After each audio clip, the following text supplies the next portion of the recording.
Today we're going to show you how you can model, manage, and store business data centrally and access it quickly and seamlessly across your automations using UiPath Data Service. In this demo, we will create a service request entity to capture data over time.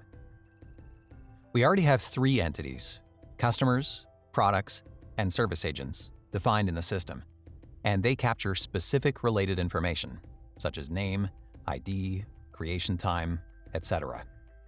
Let's create the new service request entity to store information about the incoming service requests to our contact center. I start by clicking on Create New Entity. Let's call it Service Requests, and save it. Just like that, a new service requests entity is created. Now let's define the fields for this entity by clicking on Create Field and providing the details. Let's create the first field, Service Request Number, and name it SR Number.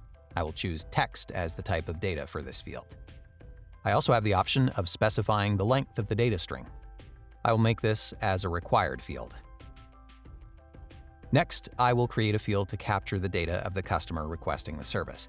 Let's name this field Customer. You may remember I already had customer data, so I'll choose the data type as Relationship and link it to the customer's entity already in my system. Let's use Customer ID as the display field on the screen and save the field. Let's create another field called Region to capture the geo for the service request. Here we will use a choice set because we have a limited number of regions to choose from.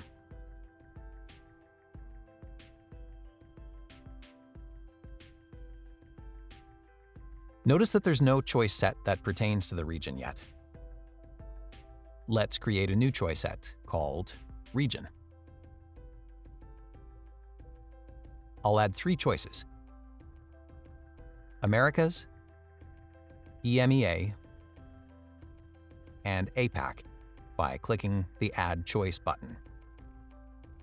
Once these choices are saved, we can access it in the Field section.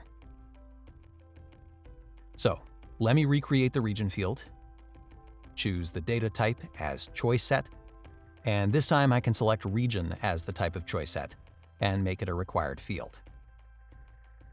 Similarly, I've created title, owner, product, status, and closed date fields for the service requests entity by selecting the respective data types. With all these fields created, our service requests entity is complete and ready to be used in any of our automations. Let's look at how to use it in an automation in UiPath Studio. In Studio, let's create a blank process. Here the Studio is connected to the orchestrator for the data service we used, so you can see the new service requests entity that we just created.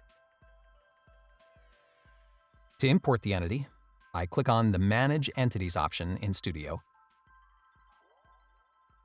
and then choose the entities. Once I click the Save button, the selected entities get imported and are available in Studio to use in my automations. In this demo, we saw how to create an entity, add fields to it, and specify the type of data the fields need to contain using the data service. We also saw how easy it is to import the entities from data service to Studio and use them in automations.